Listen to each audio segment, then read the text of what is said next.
Isaiah 23. This is the oracle about Tyre. Wail, you large ships, for the port is too devastated to enter. From the land of Cyprus, this news is announced to them. Lament, you residents of the coast, you merchants of Sidon, who travel over the sea, whose agents sail over the deep waters. Oh, sorry, that must be a sorry, that's a horrible place to put the chapter break. I'm like, why is there a 3 in the middle of it? Who sail over the deep waters, grain from Shihar region. Crops grow near the Nile. She is a trade center of the nation. Be ashamed, O Sidon, for the sea says this, O fortress of the sea. I have not gone into labor or given birth. I have not raised young men or brought up young women. When the news reaches Egypt, they will be shaken by what has happened to Tyre. Travel to Tarshish, wail, you residents of the coast. Is this really your boisterous city, whose origins are in the distant past and whose feet lead her to a distant land to reside? Who planned for this royal Tyre, whose merchants are princes, whose traders are dignitaries of the earth? The Lord of heaven's armies planned it to dishonor the pride that comes from all her beauty, to humiliate all the dignitaries of the earth.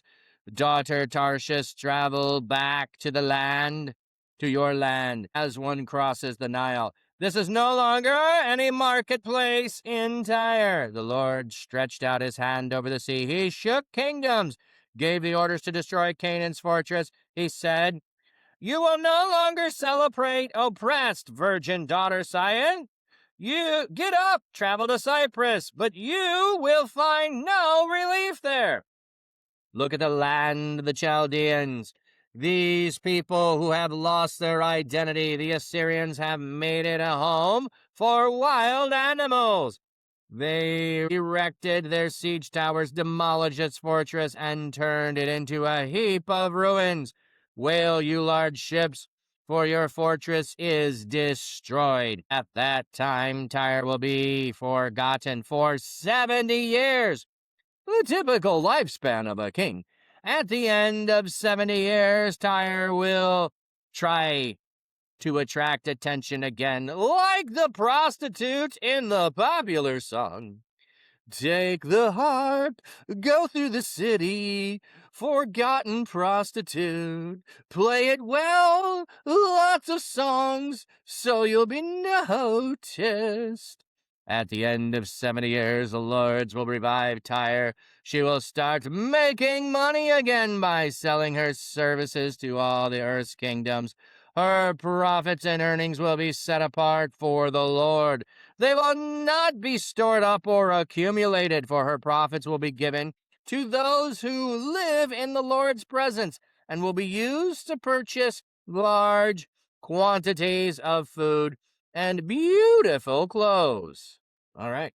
So again, we have another pronouncement. This time it's on another region. So if you think you can flee, if you think there's a place to reside in, that you're going to escape the destruction of Jerusalem and destruction of the people, it's just not going to happen. It's just not going to happen. This is the oracle about Tyre. Wail, you large ships, for the port is too devastated to enter. From the land of Cyprus, the news is announced for them. Lament, you residents of the coast, you merchants of Sidon. So, we're going against Tyre now. Tyre and Sidon are prominent cities, and they're merchant cities, and they have wealth and prosperity, and so you think you can go there and escape. They are going to get it as well. All of theirs going to be totally destroyed. They are going to have nothing. Why are they going to have nothing? Because they were not a city that was defending itself. They were a merchant trading place, and they're going to be exploited and taken care of. So you're going to have to travel to Tarshish. You're going to have to flee to Egypt. The news is going to spread to Cyprus and Egypt. So who planned this, royal Tyre? Who could have done this to you? God, the Lord of heaven's armies planned this. Your dishonor, your pride is going to bring you down in humility. You're going to be regarded and brought low because of the way you treated and took advantage of people. He's going to shake the kingdom. He's going to stretch out his arm. He gave the order to destroy Canaanite's fortress. He said, "You will no longer celebrate oppressed virgin daughter Zion. Get up, travel to Cyprus, but you will not find relief there." So go ahead, flee. You're not going to find relief. Go look for the land of Chaldeans. They're going to be lost their identity. There's already a wilderness over there. You can't go over there. They're already demolished. Wail for your large ships, for your fortress is destroyed. So the city's going to be destroyed. The ships who want to come in are going to wail and mourn and weep because they can't go into the beautiful city anymore. And it's going to be abandoned for 70 years. Why 70 years? Well, 70 years is pretty much the time of a king. Like, really? Not many kings actually lived 70, ruled 70 years. Some of them might have lived 70 years, but no, I don't think that's usually. Maybe it's more prominent in the nations around Israel, but 7 is a number of totality and completeness, and 10 being a significant number to multiply it by. You can get there other ways, but they say it's because that's a typical lifespan of a king. What do we have in the footnote on that? Like the days of a king. Okay. 70 years like the days of a king. So it's going to be like one kingship you're going to miss.